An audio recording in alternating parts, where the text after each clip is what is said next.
but he kept on making jokes about Norm Macdonald. Norm Macdonald. Yeah, Yeah. So Norm Macdonald was talking with Larry King, and Larry King just like looks at his notes at one point and just says, "So, here you have a cat," and he looks at him and is like, "I don't have a cat." Who told you that? And it was like, Norm Macdonald knew that they had pre-show notes, so he purposely put, "I just got a cat recently," to bring that up, just to play that joke. That's beautiful. Man. I love Norm Macdonald because like he does everything that you're not supposed to do in comedy. Yes. And he's all the more funny for it. Oh man. I don't know anybody else who could pull it off. I've been trying to figure out how he does it, like especially the long boring story. Oh, and it's the funniest the best thing. At it. And it's just like with no point. Like he'll just go on and on and on. There's no point to the story. There's not even a punchline. It's the anti-joke. He knows we want closure. And so the way he's telling it, he's like he's just dragging it out just because he knows that you're all like, we're all waiting for it. Exactly. I think the secret is that you can tell he thinks it's so funny to Absolutely. do. So that's why he's doing it. That's why he's so good at it. Yeah. It's just to tell a joke that you're just not. Oh, I love it. Yeah. Yeah. Subversion is I don't know, it's like one of my favorite tropes. Yes. Yeah. Subversion, the magic trick. You look here while I'm doing something here. And that's storytelling. Yeah. It's a magic trick. We've all heard the story before. Hero with 1,000 Faces, right? Mm-hmm. But if you can tell me the story again, with such craft that it feels like it's the first time I'm hearing it, oh, I love that. Oh yeah. Same with any simple card trick, right? Like I've seen it a million times, but if you do it with a fresh spin, with your take on it, then I'm here for it. Yeah, that's like that's I think that's the secret when people worry about creativity. They're like, oh yeah, no, I want to try something new, something fresh that no one's ever seen before. It's like, no, we've all seen it before. Yeah. No, but what's your take on it? Yeah. Yeah, but your take on it, what you can bring to it will always be different. Absolutely. Like be very, very different. Oh man. As somebody who like really enjoys music, one thing I'm really obsessed with is covers of songs in a completely different genre. Yeah. Like there's a. Oh yeah, I love it when people do that. Well, out of left field, there's this really great cover of a brass band who does Marvin Gaye's "Sexual Healing." Oh, okay. And it's a brass band. It's a big old like New Orleans like. Okay, I like brass that. band. Yeah. That was and it's completely different. I love it when people kind of they catch on to like one sort of tone or theme of something, and then they go, okay, I like that. This is my interpretation of it, and it's one thing I got really really obsessed with was like these like African artists. Not that Africa is a monolith, but like Nigerian or Zimbabwean like rockers who like randomly heard soul, like they maybe heard a James Brown song like once, and then they go, okay, I'm gonna try that now, and it's like the weirdest coolest thing. Yeah. Oh, that's fun. There was a YouTube channel I used to watch like religiously. It was called Postmodern Jukebox. Yeah. It's just like, wait, they just did a big band version of Toxicity by System of a Down. I'm like, yeah, that's pretty fun. And you're kind of into it. Yeah. No, I love that stuff, and I'm always kind of searching the obscure corners of YouTube or Spotify or whatever. Just like, okay, I want this, but in this genre. And it's the same thing for movies and TV for me. For Like, movies. yeah. Okay, hold on. Keep what you're thinking. I want to go into the subject. Hello, everyone. Hello. Welcome to So Wizard tonight. It's me, So Wizard, and yeah. So find me at hashtag So Wizard, and that's well. And today, I am joined by Archie. Archie, introduce yourself. Tell us where to find you. Oh, I would rather you didn't find me. Oh yeah, you didn't find me? Oh, okay, yeah. No, if you're not looking for it. No, hi, Archelaus Crisanto, Archie, for those who know me.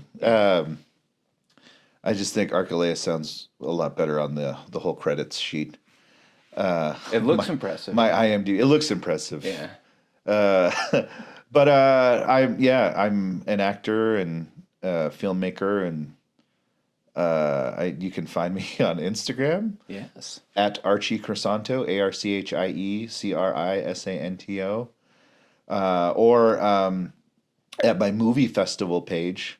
It's only a movie fest on Instagram, or IOAMfest.com. Yeah. We'll talk about that later. Yeah, it'll be great. All right. Sorry. All right. So what we were talking about movies, the Movies as cover songs. movies as cover songs. Yeah. So like you take what like a love story and put it into a war movie, or is that what you mean? Okay. It's that simple. Oh yeah, it's like One of my favorite movies of all time, Shaun of the Dead. Okay. Edgar Wright and Simon Pegg on the press tour, they said it was a romantic comedy with zombies, and I thought it was, and they said it was a rom-com with zom. A zom rom-com, and I thought that was hilarious, and it is. That's exactly what it is. And they take all the tropes of a romantic movie, and a comedy and zombie, and it's. It's an homage and I look at it. It's a cover song of like Night of the Living Dead, but they're putting their own spin on it. yeah, yeah. That's exactly. Oh man, I was just thinking of. The movie that made me the most upset out of any movie was Warm Bodies. Because I had that idea of telling a zombie Romeo and Juliet story years before that movie came out. Oh my God. And I was planning the script, and that was gonna be my big break into filmmaking. Isn't that the worst? And then that movie came out. I'm like, oh, I could still make the movie. It'd be completely different because. But that's the beauty of it. But like. But it is the worst feeling in the world. That was so bad. Because I used to do this all the time with songs, because I was like really stubborn, and like I didn't like learning other people's songs when I was starting to play, and so I was like, I'm gonna write my own music, and then I write a song, and I'm like, oh, the Beatles already did that shit, and it's the worst. The Beatles already did everything. Yeah, exactly. It's the worst feeling in the world. But like to your point, Yeah. like you said, well, I'm going to do it, but it's going to be completely different, and that's what I love about it. Yeah, yeah. I love the detours that people take, and okay, well, it's going to start off here just so you have some familiar ground, but then we're going here, and when you say we're going here, oh, I love it. Yeah, I love it. Yeah. Oh man. Yeah, I had a whole different. I had it planned as like a musical as well, right? So We'll do it. Completely. I don't. You know what's funny? That's not a bad idea, actually. Because it's funny. I sat through that movie, and there was like 15 minutes left, and the whole time I didn't put it together that it was a Romeo and Juliet movie. I just sat there. I was like, oh, his name is R. Her name is Julie. And Rob Corddry is Oh, I feel like an idiot. There was a whole balcony scene. It just took the whole the whole movie. And then I was like, I should have seen that one coming. It took me the first 20 minutes because the guy name was Perry, and I was like, I didn't even put that together. And it was like, oh, like Paris. Oh. No, it was spoiler alert if you haven't seen the movie. I thought it was decent. It's a fun little, I call them laundry movies. A laundry? Why You put them on when you're like folding laundry. Yes. But no, they're having this balcony scene just like in Romeo and Juliet. Yeah, And I was like, "Oh my God! Oh, I get it now. I get it now." But that was embarrassingly late into the movie because apparently my media literacy isn't as good as I thought it was. Oh, that's fun. All right. So, Archie, the people need to know, where did you come from? Who are you? What happened? I ask that all the time. Yeah. How did I get here? Why am I so overweight? No. So I was born in the Philippines, and my family, my mother and my two elder brothers, we were petitioned by my aunt to come to the U.S. My aunt and my uncle Russell. My uncle Russell, who has since passed away, but yeah, they petitioned us to come to the U.S. And so I grew up in Oregon, Salem, which is about 45 minutes south of Portland. My grandma lives in oh crap, not from in Corvallis. Oh yeah. I think we had this conversation. I love Corvallis. Oh, really? Oh yeah. Yeah. Back when I was a wee bairn, a young'un, I thought about going to college at OSU, Oh, okay. and then I never went to college. Okay. Well, I'm just glad you never saw my green shoes. Yeah. No. So, I got. Your green shoes? Yeah. No, I got these. Just this summer, I got these Oregon State Ducks. Oh, there's U of O, Or U of O or something. and then there's OSU. And OSU they're green, is the Ducks, and then I got them cheap, so I'm like, great, I got Nike shoes that are cheap, and then I was visiting my grandma, and I was getting looks everywhere. Oh, yeah, like, man. They're like, this Beaver Country. It is. I was like, You know. I didn't know. I'm just don't gonna go mess to around. Utah where nobody cares. There you go. And then you've been here since. Yeah. Yeah. I don't know anything about football, so Was it football? I don't know. Yeah, it was. It could have been hockey for all. It's a I knew. big. Well, I mean, it's a big thing between OSU and U of O. Oh, okay. But I am not athletic. I mean, I like boxing. I think Yeah. you know that because Tennis and I we met at Utah Valley Self Defense where I teach boxing. Yeah. But But how did you get into film? Or I guess I was acting and- yeah. that whole thing? I don't know. I guess spite. Spite? There's the some of the children's theater program in Portland or in Oregon. And I remember we used to go on these field trips up to Portland when I was a little kid, like kindergarten, first grade, and that kind of thing. And they take us to go see professional theater. Oh, cool. Children's professional theater up in Portland. And so you had Are these, they paying the children? yeah. What? Yeah.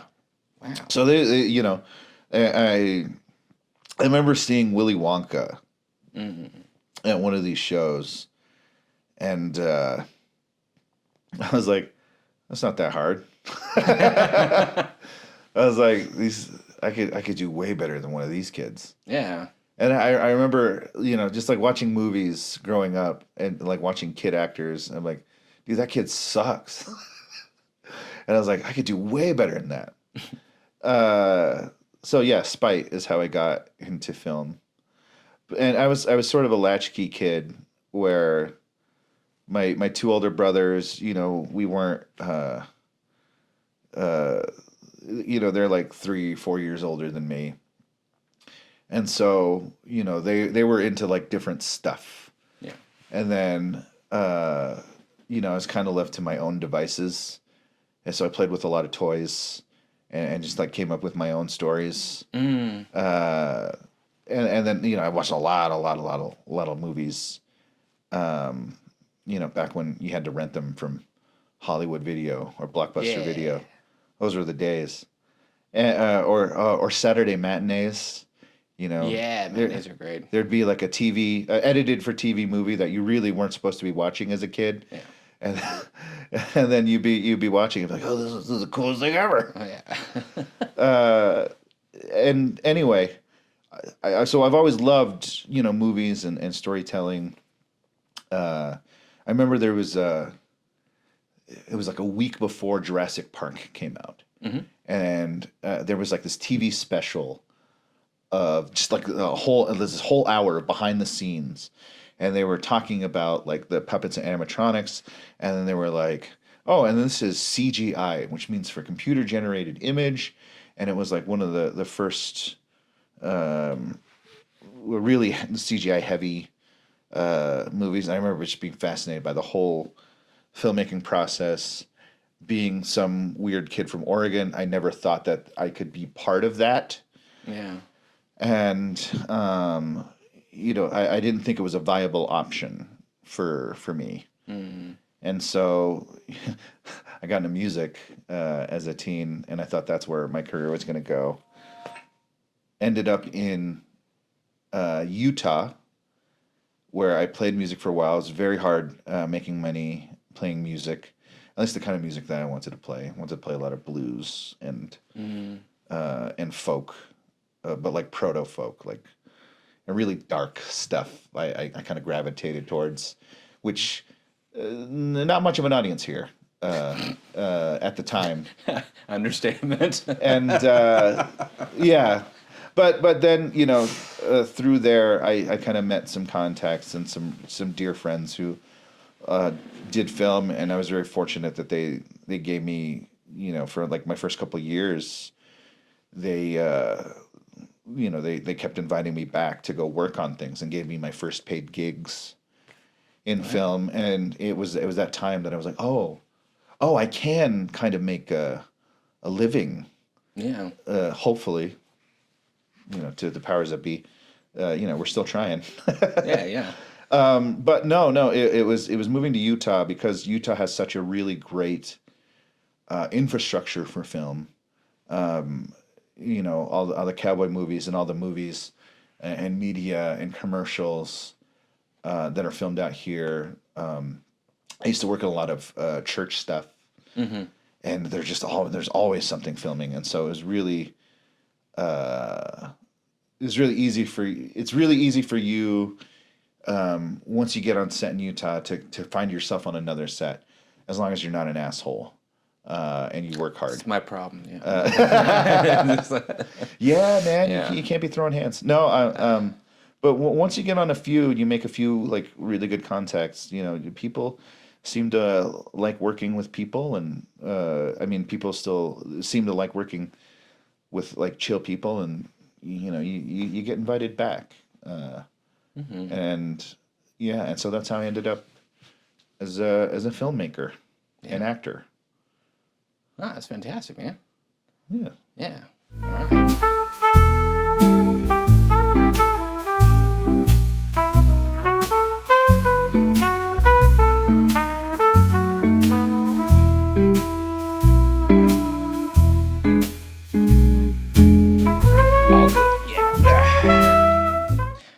Yeah, I have no idea what to do for these sponsors or whatever. Just be like... It's hard. Well, it's hard because I would rather not do them at all, right? But I also like money, so. Patreon. Patreon. Oh yeah. Yeah. Yeah. The plan.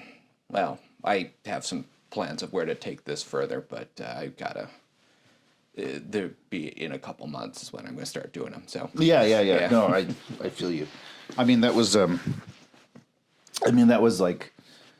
The whole thing with Sundown is, I felt, working in Utah film for like the last decade and more, you bank all these favors, and so Sundown was just me calling in favors because I felt really weird about asking people for money without having done my own short film. Like I've acted in a lot, and so I was like, okay, this is me calling in favors so that we can have money for the next one. So I totally get it. Yeah.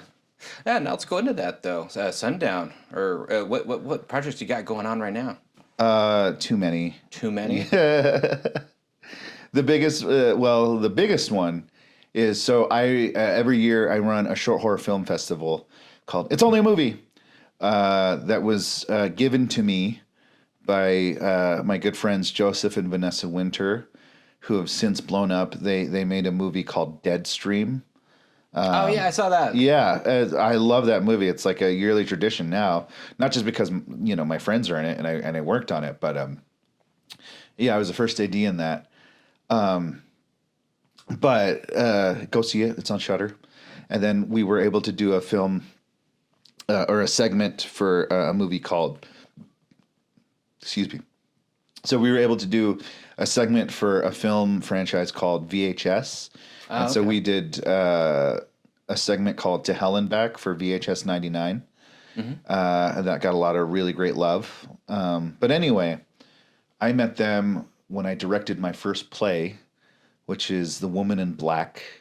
It's a spooky ghost story play, because again, I love horror, and they love horror, and they were like really stoked about the show, and they said they love horror, and over the years, we're always trying to find a project that we can do together, and Deadstream came up finally, and then VHS 99, and so they started the festival. It's Only a Movie. Back when they were in college, and it was just them and their friends making horror movies. And when I made my horror play, when I did Woman in Black, they were like, "You should make a movie and you should submit it to the festival." And I was like, "Okay," and I never got around to it, but I always bugged them because they stopped the festival in like 2017. Okay. And I kept bugging them, "Hey, they should bring it back. They should bring it back because." I think that'd be really cool to have just like this community of horror filmmakers. Yeah. And so I finally bugged them enough that on the set of VHS 99, they were like, "Well, why don't you do it?" and so here we are. So October 25th this year. Traditionally, we had it 2 nights. Now we're just going to do it one night. But October 25th this year, we are sponsored by Manly Bands. Oh, really? Great. Who also sponsored my short film, Sundown. We'll talk about in a second. But it's going to be at Manly Ben's headquarters in Linden. 6 hours of homebrewed Utah horror. And there's going to be some really great premieres and previews. But also, you'll be able to compete if you make a film, any horror film. It just has to be horror, has to be made in Utah. And it can't be more than 10 minutes. So if you meet that criteria, you made a movie like that, you can compete for a $666 grand prize. Ooh. That'll be judged by the audience. Which, yeah, I mean, we love the competitive aspect of it, but it's not the point of the festival. Oh yeah, yeah. We really want to build a community and we want to foster collaboration. It's more of a networking event where, if you're a seasoned professional, you're meeting, your future coworkers. And if you're brand new to this, we're telling you, hey, you could make some money off this. You could, this could be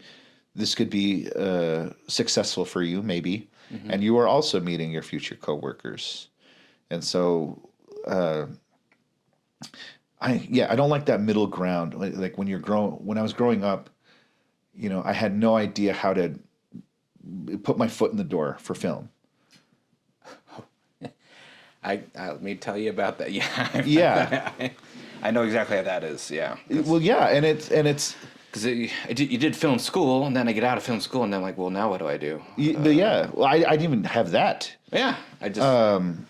And it's weird, right? Especially if like, oh, this is what I've been trained to do. Yeah. And now there's none of that.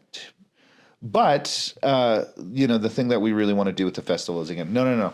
We're taking out that middle ground, and like we kind of pride ourselves that you could be a first-time filmmaker shooting something on like your phone, and you will be, standing shoulder to shoulder with somebody, who was able to get sponsorship or something, able to get financing for their film, has a little money, and you'll have that iPhone short, and somebody who shot it on a Red, had a full crew or something like that, or a Sony, and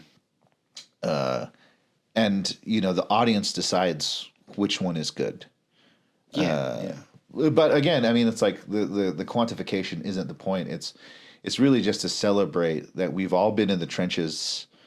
3 a.m. Some idiot has invited you to this dark road for his project. Yeah. And you're probably thinking to yourself, why the hell did I say yes? I'm referring to my own movie. Yeah. Where I'm the idiot that invited all these people to this dark road. I really enjoyed that. I had a fun time. Well, I'm glad. Even though I was like, at the time, I'm just like, what am I doing?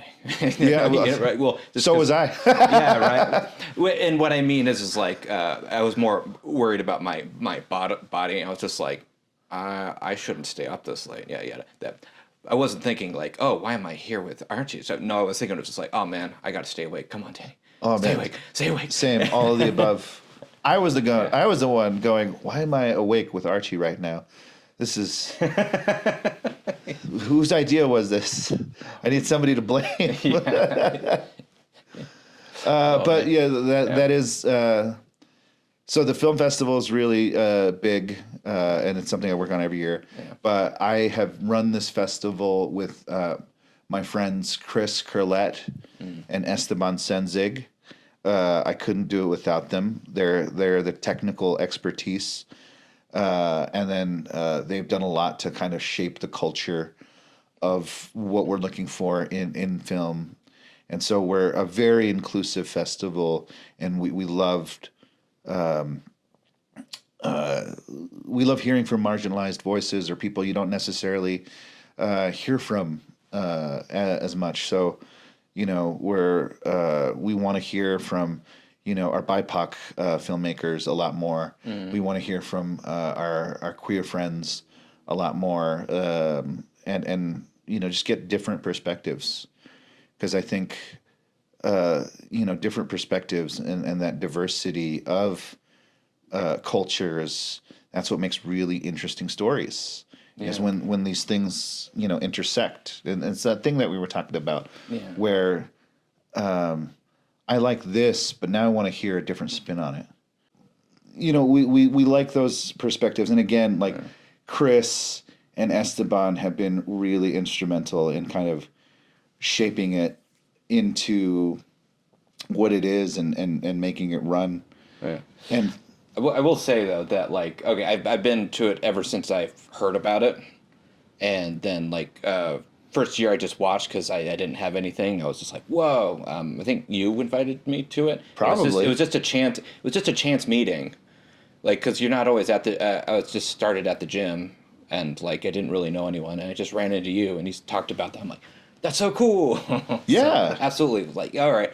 Went there. Second year is when I submitted to it. And that was great. That's where I got that guy. Yeah. Yeah, I took that guy out. Yeah, I actually won a little because I did something really out of the box. So I was like, yeah. Well, and that's, again, I mean, that's kind of the beauty of all this. It's like, full disclosure, we were friends before this. But that's kind of the beauty of these chance meetings leading to something. But I remembered who won the grand prize, not last year, but the 666, or I don't know if they won 66 at that time, but it's always $666. Yeah. But the guy who did it, I'm pretty sure he recorded that on his phone. Yeah. And it was just, and it didn't look like it had the craziest lighting, and it didn't look like the stuff, but it was such an unnerving story, so well told. Yes. That I was just like, okay, yeah, no, even he was surprised, because when he it was just, I think he said he had 3 people's help. It was just him and 3 people, and it was just and he did it in an afternoon, and he just thought he'd try it out, but It was very intense. Something was like inside him and exploded or something. Exactly. And so it was like he was so surprised to actually win the grand prize, but it was just like, guys, that's what, if you tell the story good, yes, you win. That's how it works. That's exactly how it works. Again, you could shoot it on your phone. You can have, a red camera or whatever. But as long as the story is good and we feel something, that's really what it's about. I mean, cameras and lights and everything, they're tools, and they're certainly helpful for telling a story. And if you know how to use those tools, by all means. Yeah. But then again, by all means, if you don't have those tools, there's still other ways to tell a story. Yeah. And we love that. And that's one of the big things for us at It's Only a Movie, is like, it doesn't matter what your resources are. If you have resources, other people also have resources. So get out there and connect with people. And this makes me sound really selfish, but the guy who won, his name is Donovan Wolf, very talented filmmaker, and he's starting to be known as a special effects guy. And I was really lucky to have him on my film Sundown. Also, you were there. Yeah. This all sounds like a big plug for that It's Only Movies, where you just like find my crew. Guys, and kind of we are here to plug Archie. That is the point. It's like, yeah, because Archie is a cool dude. We want to know more. That remains to be seen. But so the big project, the hands-on, the more immediate one, besides the film festival, is that so Chris Curlett and we wrote a script called Sundown, and it's a short horror, and it's exploring this concept of sundown towns, where this is a real thing. Historically speaking, there were towns, especially in the American South, but there were some even here in Utah, where legally or culturally, whether it was on the books or not, minorities were not allowed to be in after dark. This actually led to the creation of the Green Book. So if you remember that movie that came out with Viggo Mortensen and Mahershala Ali, that Green Book, it told people of color where towns were safe to be in after dark, or just in general. Yeah. And so we kind of took that idea, because I'm going to be real, I hated the movie Green Book. I've never heard of it. So Green Book is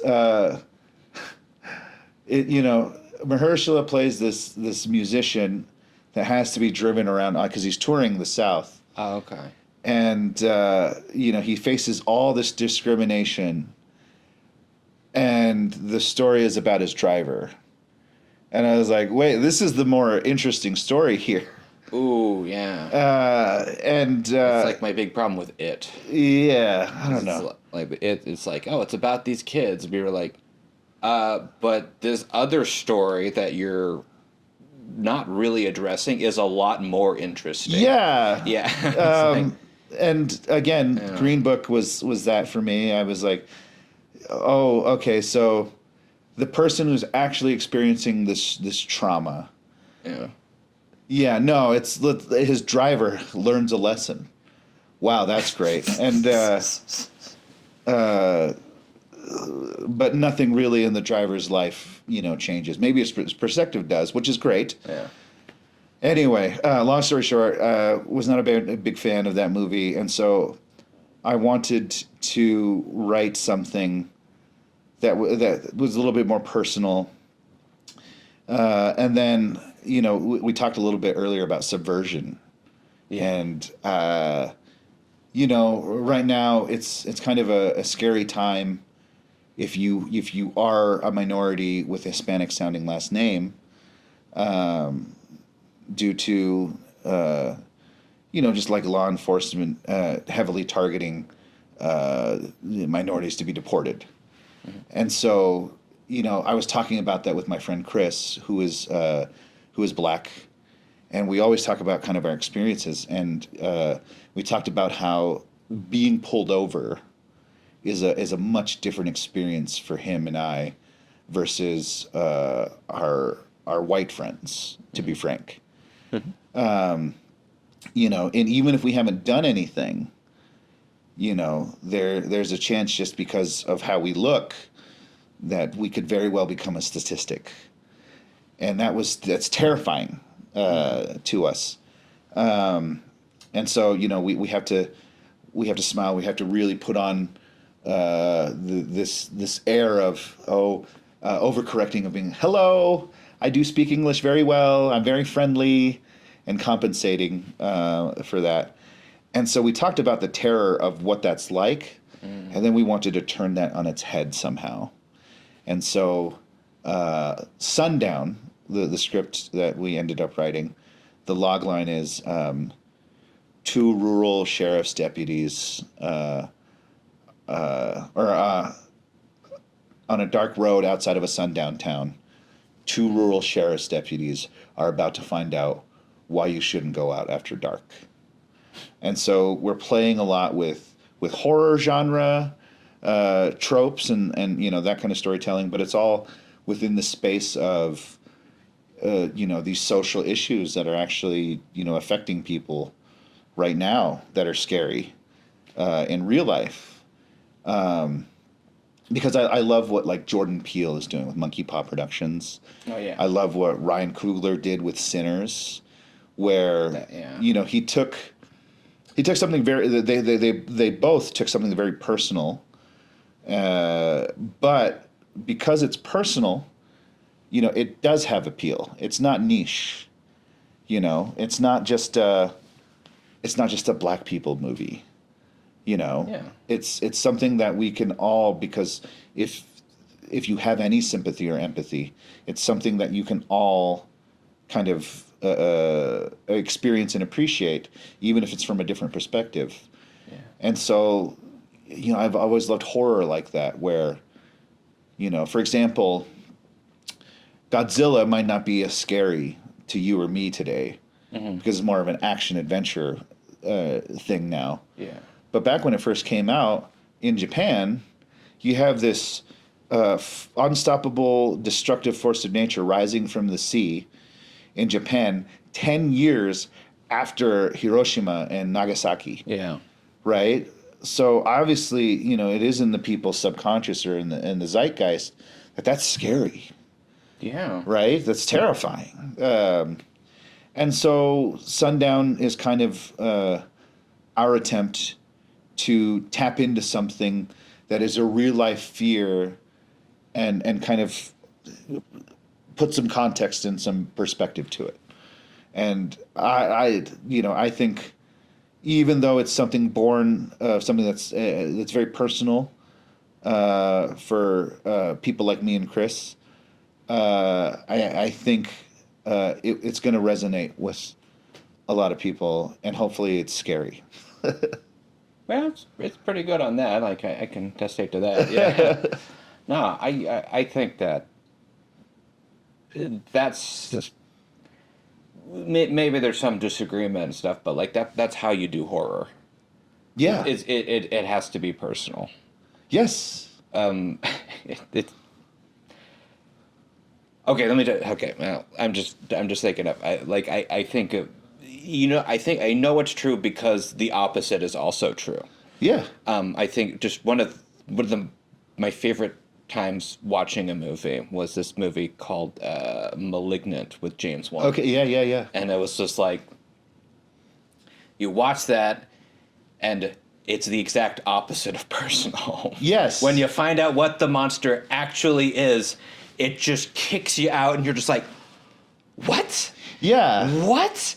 That's the most ridiculous thing I've ever seen. And then in the movie theater, I was just cackling and stuff. There was just two people in the back, and it was just me in the theater, and I was like, this is amazing. I love that they did this because it turned it into a joke.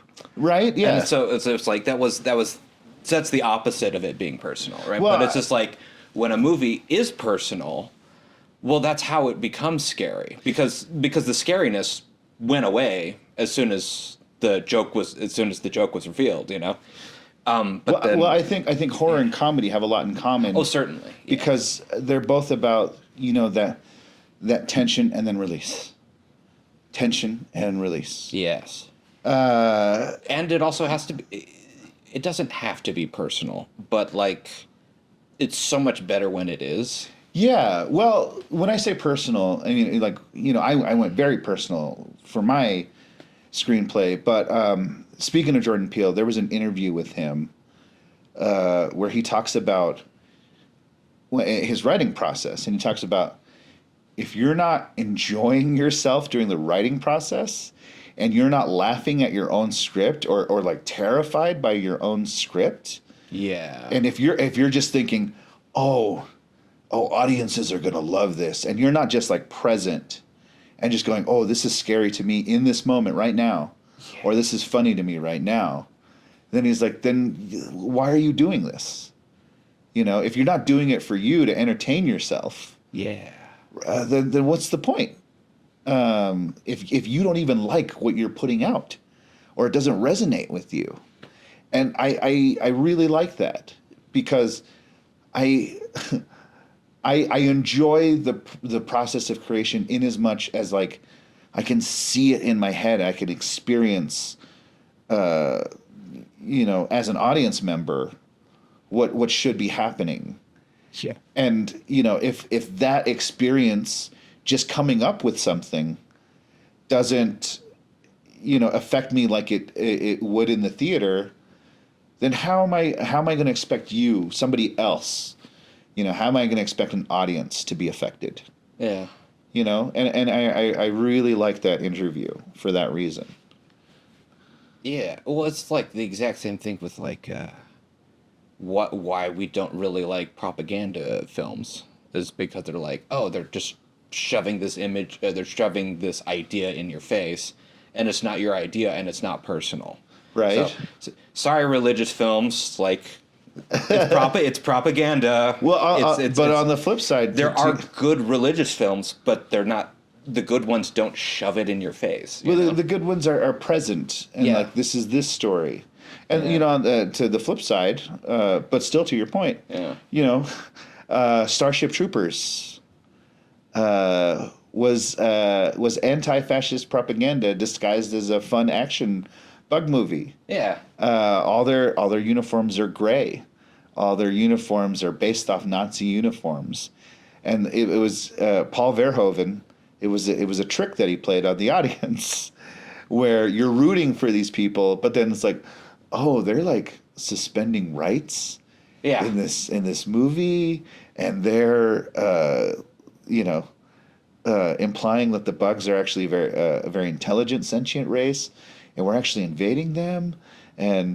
But you don't think about that during the movie at all. No. And 10-year-old Archie, way too young to watch that movie, is like eating this all up, and he's like, I love blowing bugs up. Yeah. Which is like, it's such a weird zeitgeist movie when you think about it. Yeah. Because it's just like, because that's exactly what what the program is supposed to be doing. Right. And it's just like, I love blowing stuff up. Yeah. But then, now with some maturity and understanding of, a little bit more understanding, I hope, of how the world works, I was like, oh, yeah. Oh, this is how easy it is to fall for propaganda. Yeah. That's the real story. Oh, still love that movie. But yeah, that's one of those times where it's done in a way that, no, we're just focused on the story. We're focused on the here and now of what's happening in this, Sundown is like 6 or 7 minutes. Whether it's 6 or 7 minutes, whether it's a half an hour, one episode of a show, whether it's 1 hour, 2 hours, 3 hours. I think art is best done when it's telling you to focus on what's happening right now, what's happening right in front of you. Yeah. And then you can process that later. But I think it's art is very important to hold up that lens, hold up that mirror, whatever you want to call it. Yeah. And just go, no, this is happening to you right now. this is relevant to you actually in this moment, and not generically sometime down the line. And I think when art is successful, it does that, and when it does that, that's when it's resonant, and I think those are the stories that really kind of stick with us. Yeah. And not that I don't have any delusions of grandeur, like that any story I tell is going to be, in the cultural zeitgeist. It's going to be, it's going to blow up big. But I do want it to resonate with people, even if you're just in the room at that moment. Yeah. There was a really great podcast episode on Team Deakins. Roger Deakins is a legendary cinematographer. Does a lot of stuff for the Coen brothers.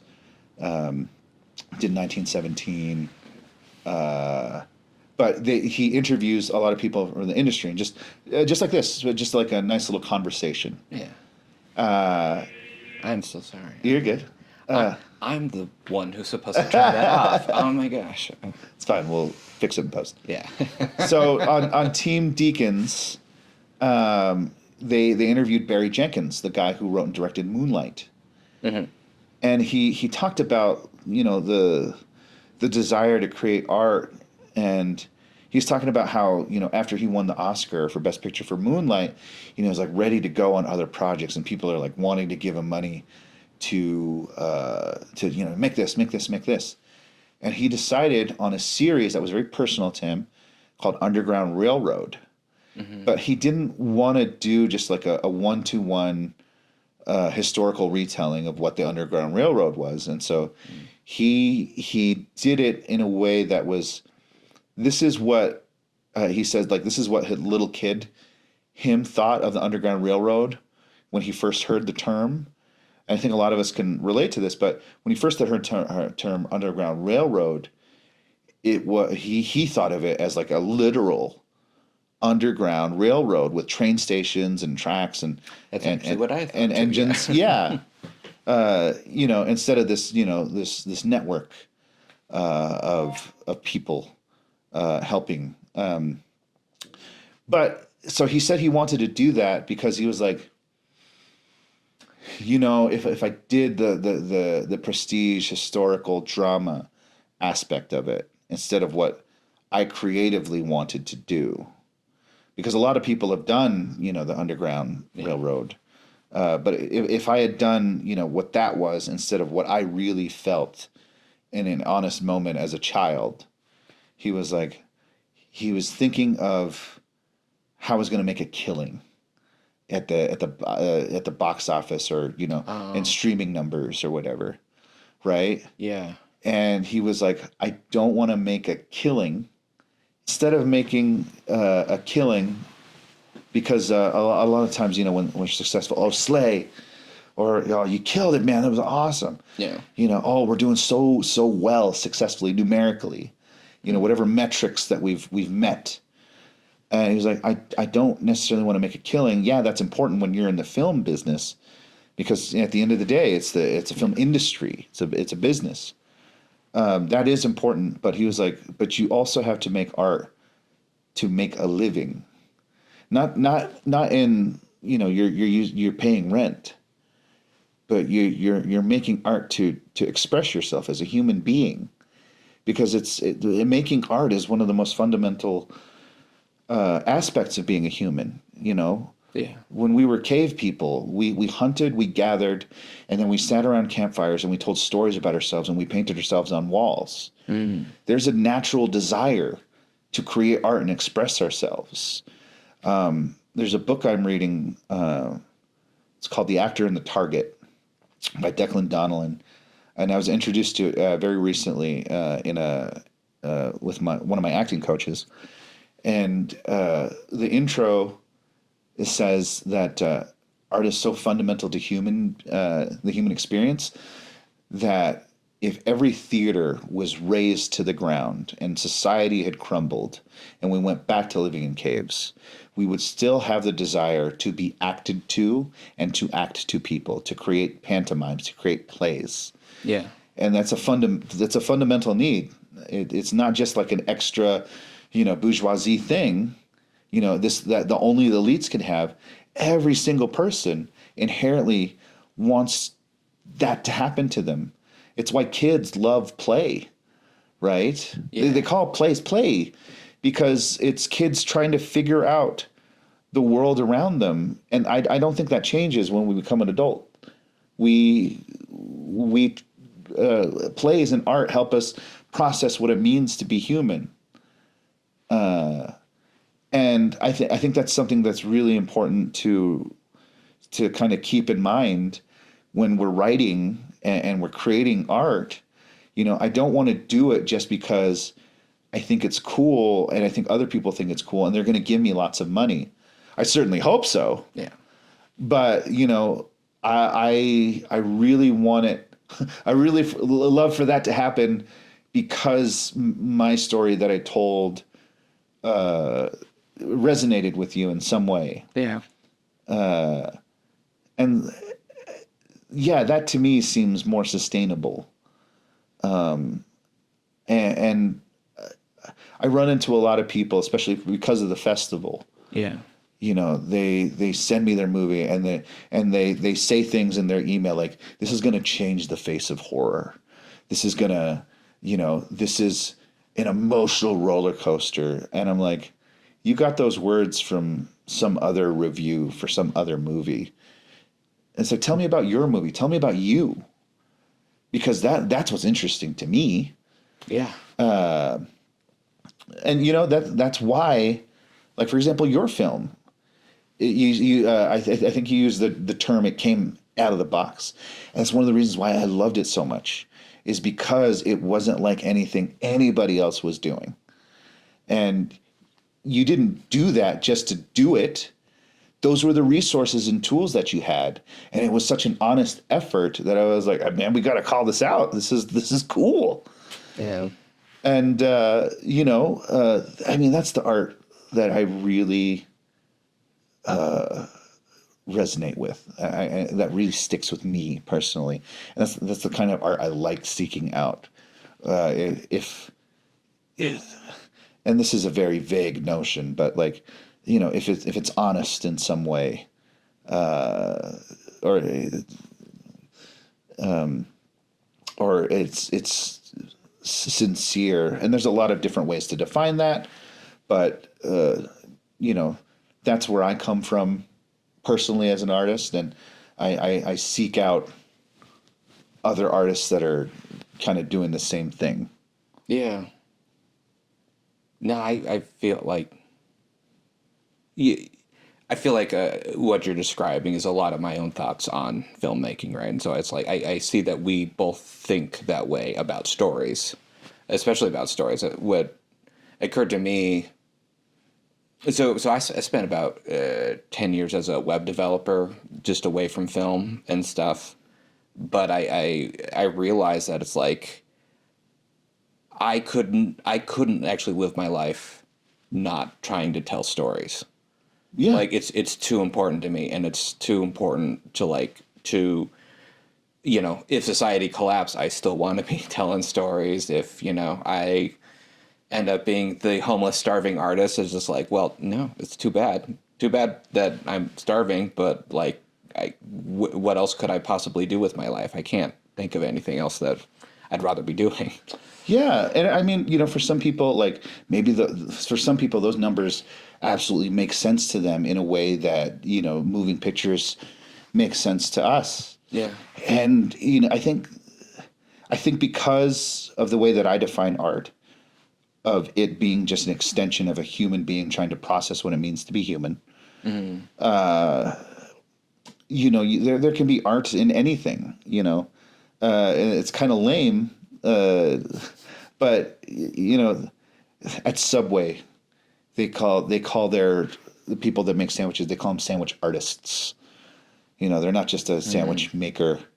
And I think it's funny, when you think about it, but it's like, well, hey, like the colors of their palette are meats and vegetables that you put on carbohydrates, right? And, I think this, you know, this repeating nature of I'm going to make sandwiches, you know, and that's my art. I don't know. There's something romantic about that, I guess. Or somebody, I could never work in an office. I have too many, uh, you know, uh, too much ADHD. Yeah. But, there's some people, especially like in production too, that work in an office and they make everything run. And they're so like important and necessary to us creatives who I am so disorganized. And I think that's kind of neat that you can, there is art in everything. And it's not, and again, it's not an extra thing. It's just a byproduct of being human. Not even just a byproduct. It is, in that same book, the actor and the target, they said that art is a function for survival and not just a byproduct. That's what I was trying to say. Yeah. And again, it's this thing where we're trying to make sense of the world around us and why it is the way that it is. And that's survival, and survival is everything. It's whatever you believe, whether you believe it's survival or the fittest, or I just want to experience the next day, whatever that is. That's when art, I thinking about that is what kind of excites me. Yeah.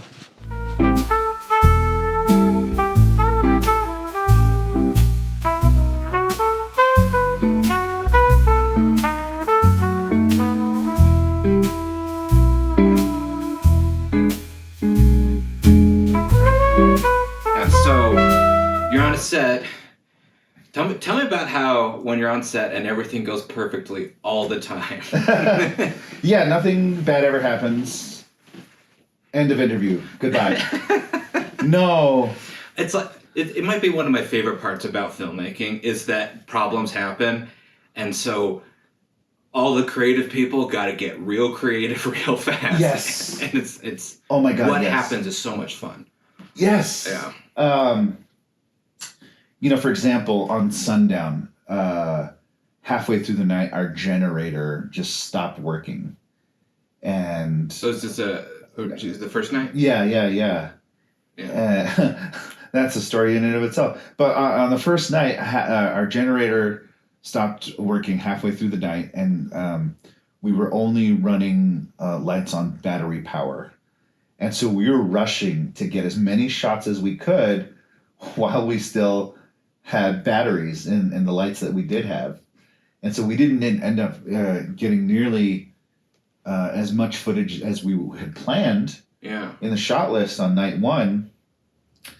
But, and it's like, I was kind of forced to really think about shots and be like, okay, I think I can do without this shot if we just do, something else, or we combine these shots.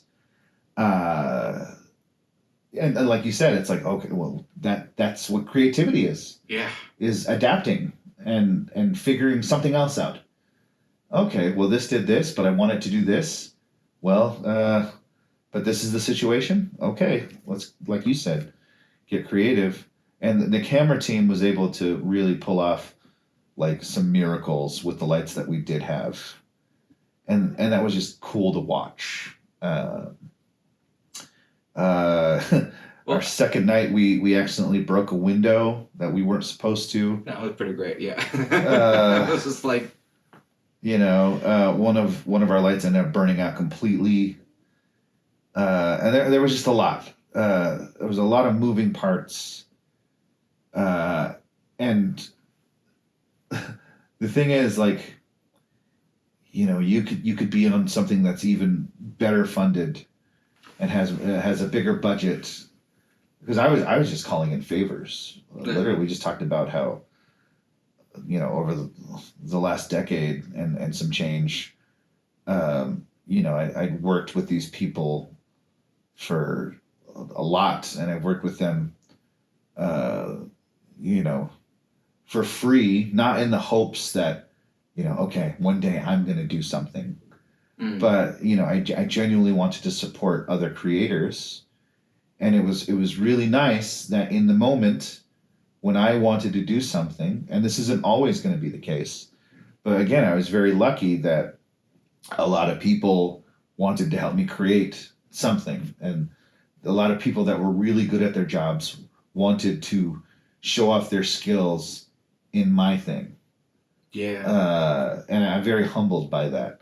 And it's not always going to be the case. Timing isn't always going to work out. But it happened to. And that was one of the cool things. And, I have worked in film for over a decade, and no production ever is smooth. There's always something. Yeah. Some are smoother than others, that's for sure. But I've been really lucky to work on stuff that hasn't been like complete disasters, because there's such talented people that want these stories to be told, and then they there's this other level of creativity that kicks in, where not only are they telling the story, but we have to put out all these other fires, and we have to we have to tell the story while navigating around these issues. And I think that's one of the coolest things to see in action. Yeah. Because some of your favorite stories and movies, we just see the end product, and the end product is all glossy and rendered, and it's all so shiny. We don't see the heartbreak or the blood, sweat, and tears that go into making it look like that. Yeah. And that's why I love working in film, is because you can't help but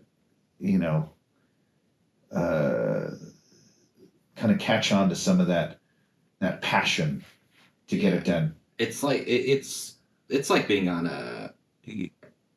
I had to explain it to my sister once. It's just like it's like being on a football team, and it's just like, all right, for the next 12 seconds, everyone is trying to have the exact same thing happen. Yes. And everyone working in synchronization, and it's so much fun for everyone to be like, okay, we are doing the impossible right now. Yeah. Because literally creating something out of nothing. Yes. I love it. It gets so crazy. And it's like, okay, so like Sundown. I'm so happy I got to be on that one, because we got to see just so many fun things happen. Like the arguably legal things we had to do, where we're gonna cut that part out, right? Well, as long as it's after the statute of limitations. Yeah, right? exactly. It's like, oh no, well, there was when the conversation was, it's like, we need to block off the road. We can't legally block off the road. Yes, we can. So yeah, I mean, it was we were stealing an entire stunt sequence. Yeah. And credit to Kent Lloyd. Yeah. Our dear friend and creator and proprietor of Utah Valley Stunt Events and Spearhead Stunts, who was able to pull that stunt sequence just and pull it off. It was amazing. Pull it off without the cops coming, and that was the best part. Yeah. I mean, they did come, but by that time we were already done. We got our shot. Yeah. That's all that matters. No, it worked for Monty Python and the Holy Grail. Exactly. So you know what? Yeah. It's like. That's to your point again. It's like, all right, we're presented with this situation where this thing needs to happen because it's a very important part of the movie. And then, there's some creative... just magic. Creative charisma. We were able to do it. And that wasn't the only time something like that happened. I mean, the fact that, we had... First off, we originally planned one day of shooting. And I am such an idiot to think that was possible. Hindsight, yeah, no, And then that wasn't happening. we split it into two, and then because of things like that happening, now we have to do a third day of production. Yeah. And it's like we get to play that game all over again. Mm-hmm. Of okay, well, what are the resources that we have? How are we going to get the resources that we don't have? I thought this was the oddest. I'd never even heard of this. I guess that you had an electric truck or something. Yeah. So I didn't know you could actually use the battery off of an electric truck as your battery generator. Oh yeah. Well, So again, shout out to Jared Fulmer, one of my best friends. And he just, I just invited him down to watch. I was like, hey, do you guys want to see how a movie's made? Because he's never hung out with me on set. But he did sound for theater when he was in high school, and he thought he was going to do that, and then his career took him elsewhere, and so I was like, hey man, do you want to just see how the sausage is made? And he's like, oh yeah, dude, I'd love to. And so it was very fortunate that he was there, and he had the truck that could be the battery for some of our lights. Same with our second night as well, and hopefully our third. Yeah. It's like you learn a ton of stuff. I didn't know you could do that with the battery. It's like cool. We're just yeah. Oh man, that was well. I mean, Jared's truck is he got a special truck, but yeah, man.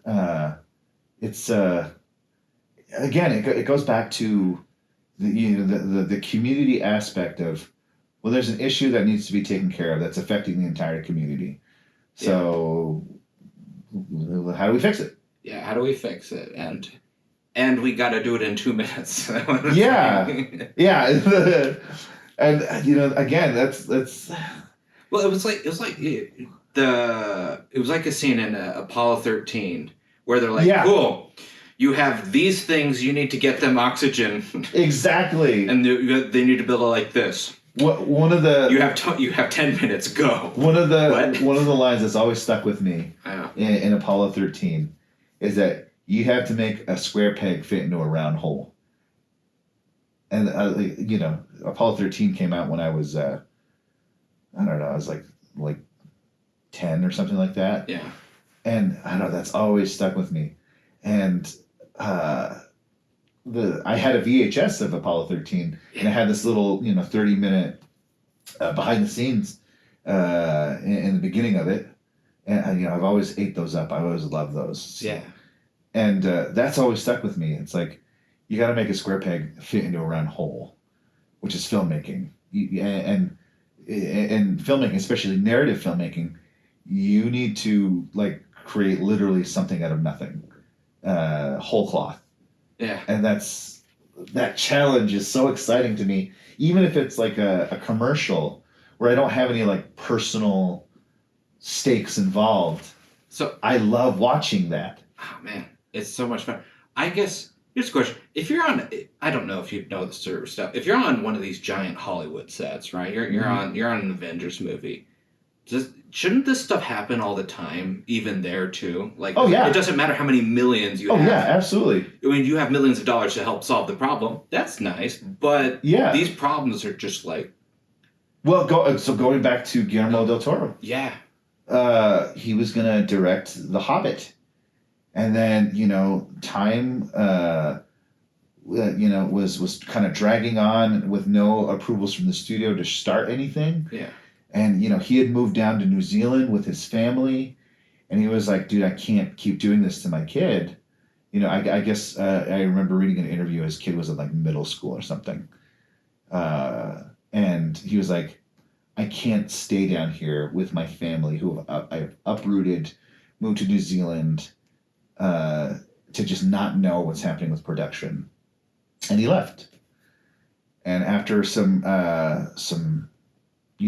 conferences with Peter Jackson, who was producing it, Warner Brothers finally, and of course I'm overly simplifying everything, but Peter Jackson agreed to direct it. Mm-hmm. But the thing was, he had something like 3 something years, maybe 5 years, of pre-production to prepare for Lord of the Rings, Yeah. and he had something like less than a year to get the first Hobbit out.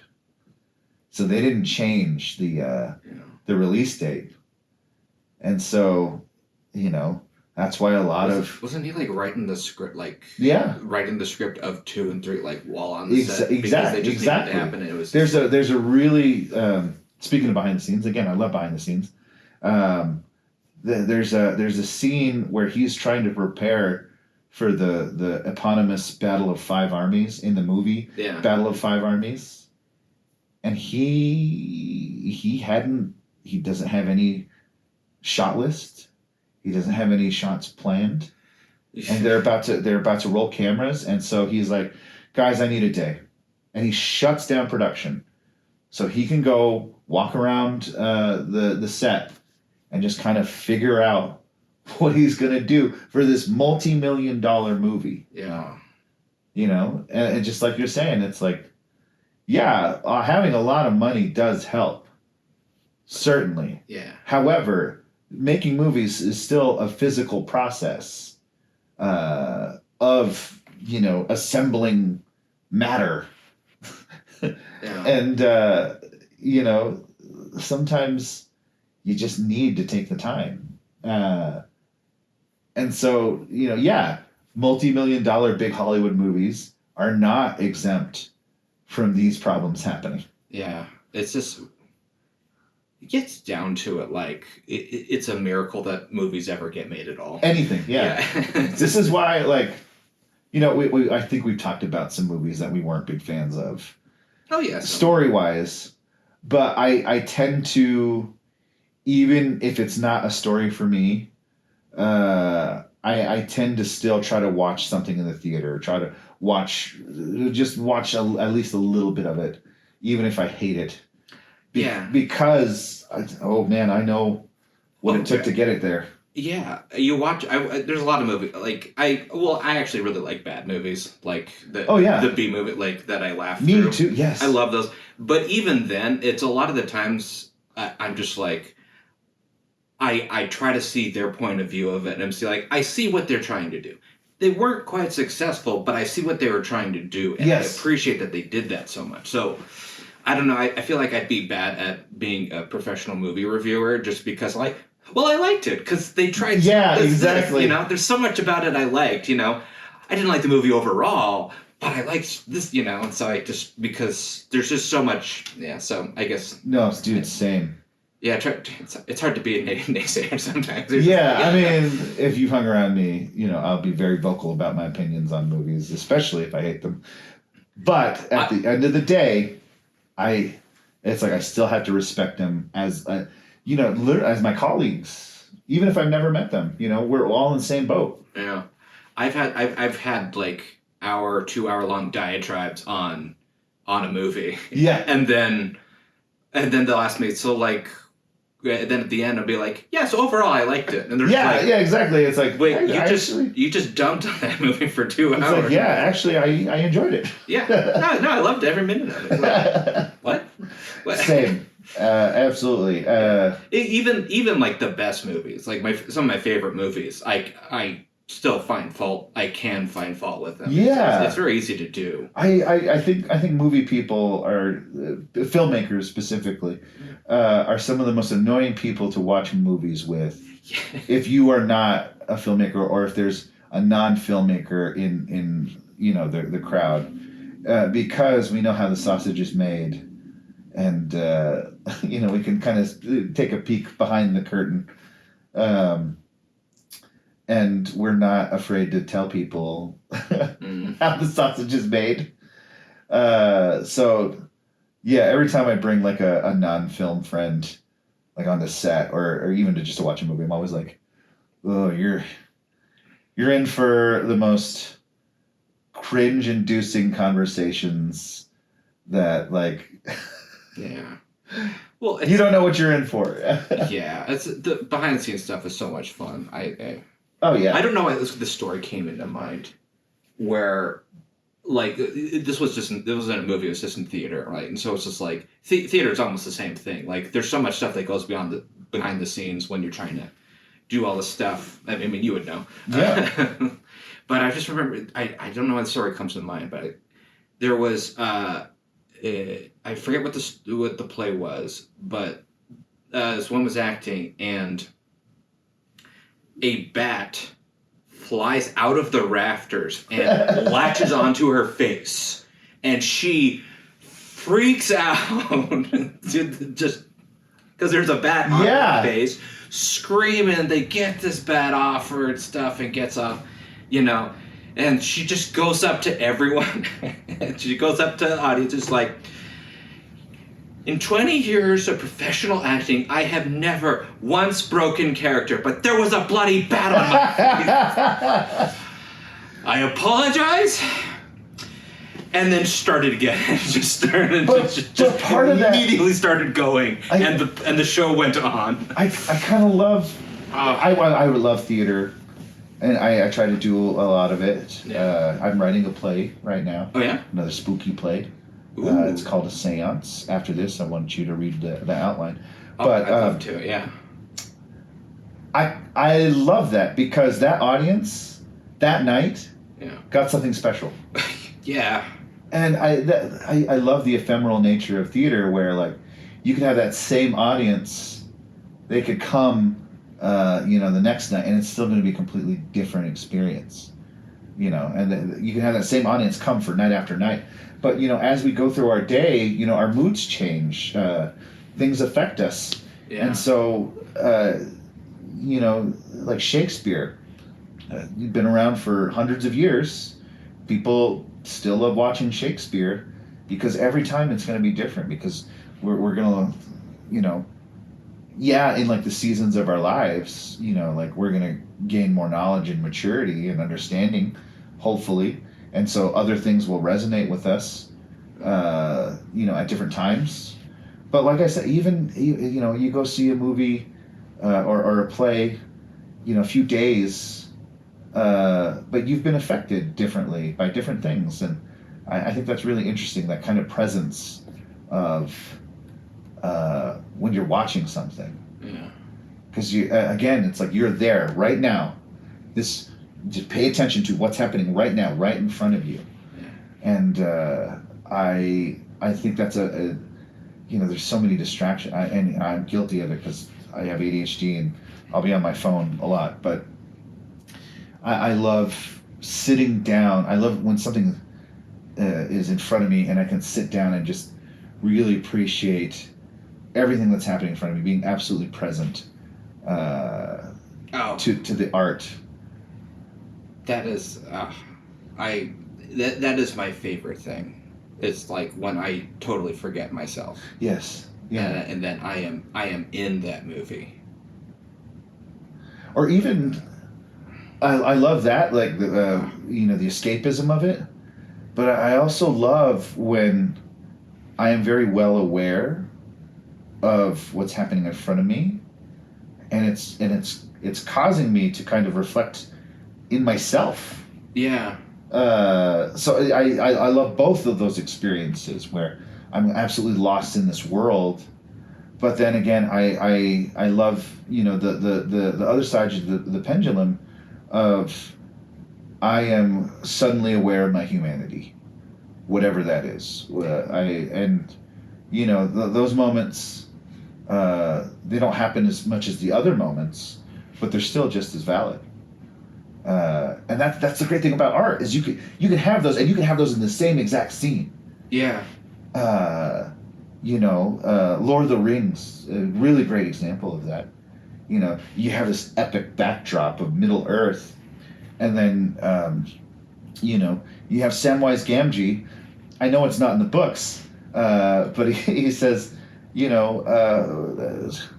what's the quote where. It was the furthest I've ever been home, or the furthest I've ever been home. He's got a lot of bangers, but where he talks about how it's in the great stories.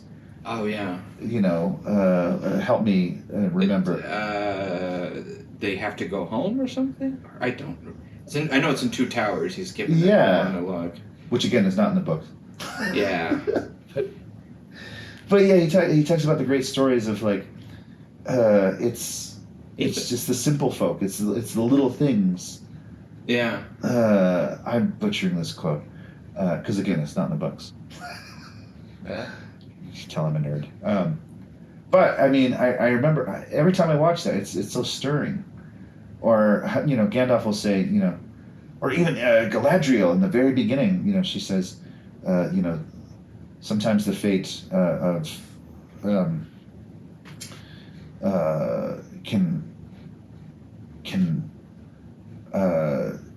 The smallest beginning can change something like that. This is terrible. I'm such a terrible Lord of the Rings fan right now. That's the comments are just let's just let guys comment. It's like tell us what it is. No, nobody's gonna watch mine, Tennyson. No one's gonna watch it. But even the smallest thing can change the foundations and fates of things. And it's like I love that movies and plays and art can do that, where it can be macro and micro at the same time. Yeah. And it's why one of the questions you asked is would you have a premonition of how you're going to die? And it's like that's why I don't care, because it's the stories that people will experience with me. Hopefully that is of some comfort to them. And then I guess there's an old proverb, I don't remember where, but you have like two deaths, one when you die, and then one where the last person who remembers you has forgotten about you. Uh-huh. And I hope that when I die, people remember, and then hopefully they are inspired to continue to tell stories. Yeah. I don't care if it's about me, but yeah, I think that's a comforting thought, and that's why I don't really care how I go. I just care that there are stories about it. Yeah, I've had my fair share of funerals in life, and funerals should be a celebration of life. Yeah. Yes, we should mourn. Yeah. But I think mourning is best when we've all been to a funeral, and then the best part of a funeral, if there could be one, is when we all sit down and we remember and we tell stories about the person that we loved. Some of the most favorite memory, like the favorite memories I have is that sort of thing. Yeah. And they're all the more powerful because of the absence of that person. Yeah. But just sitting around and reminiscing is one of my favorite parts of any group of people that I love. Yeah. And that's storytelling. Because we're reminiscing and we're processing what happened to us in the past. And it doesn't have to be any deeper than that. But that storytelling is, again, it's reaching back into something primal of we're sitting around a campfire or a glowing screen, which I think is the same thing, right? Yeah. Or the stage lights are glowing and we're sitting in the dark. It's something so primal and so just fundamental to being human. We're sitting around in the dark around a glowing thing, whether it's a fire, a screen, or stage lights, and we're telling stories about ourselves. We're watching people tell stories about ourselves, or painting ourselves on the wall. And I don't know, there's something that's very comforting about that it's actually, it's not elite, it's not special in that way, but because it's something that's so fundamental. That's what makes it special, if that makes sense. Yeah. Uh, But even it's something special, even though it's common. yeah. I love that it's special because it's common. Yeah.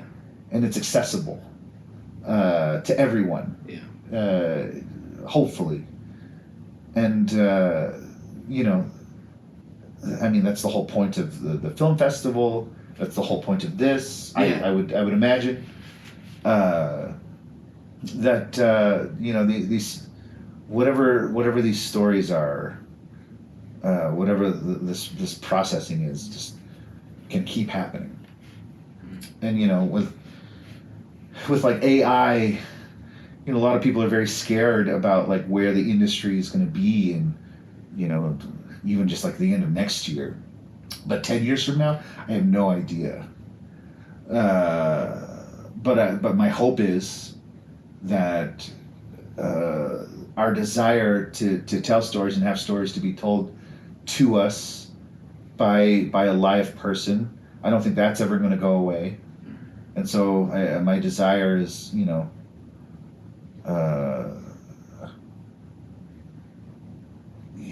there's always going to be somebody willing to be in an audience, and there's always going to be somebody that wants to tell a story specifically to an audience that's personal, and that, I mean, that's always going to be there. What that's going to look like 10 years from now, I don't know, and I think that's what has a lot of people scared. Yeah. But I don't think that personal part can go away. No. I mean, if it does go away, then people just won't watch that medium. Yeah. And I mean, for a little bit, yeah. They will go toward where the personal is happening. At least that's what I believe so. I would hope so, because that's how we want to make money. Oh, man. All right. Well, I think that's probably a good place to end it, man. All right. Yeah. Thank you so much for coming. I really appreciate it. Not a problem. It's my pleasure, dude. Yeah. This is great. And this Yeah. isn't just, you know, dudes sitting got our headphones on. And, Yeah. Dude. I love talking about art. Yeah. Yeah. Thanks for having me. Yeah. All right. Do you want to plug yourself? You seem to shy away. You don't have to. Yeah. So, I mean, if you enjoyed this, again, please come to. If you enjoyed this conversation and you know how Tennis and I feel about art, please come to the It's Only a Movie Fest. Yeah. Find details at ioamfest.com or find us on Instagram. It's Only a Movie Fest. October 25th at Manly Band's headquarters in Linden this year, where we'll also be doing a sneak peek of Sundown, my horror short film about two deputies finding a seemingly abandoned car in a sundown town. Keep an eye out for my play. I've been selected to be part of the cohort of BIPOC playwrights at Plan B Theater. And so you'll be hearing about that soon. I mean, or if you want to shoot the shit and talk to me about art, go ahead and feel free to message me. I guess. Yeah, I guess. No trouble. All right. Well, that's been So Wizard. Find me at So Wizard. Hit the doodly D's at the bottom. There you go. Like and subscribe. Like, subscribe, all that stuff. I'm so bad at this. No, yeah. But no, like, what actually really helps is actually word of mouth. So, like and subscribe. Yeah, that's kind of, but, you know, you have a friend who you think would enjoy this, share it with them. Please send it to them. We'd be happy to have it. And, yeah, thanks so much for sticking with us, and have a beautiful day, you beautiful, beautiful people. All right. Have a blessed day. Blessed day.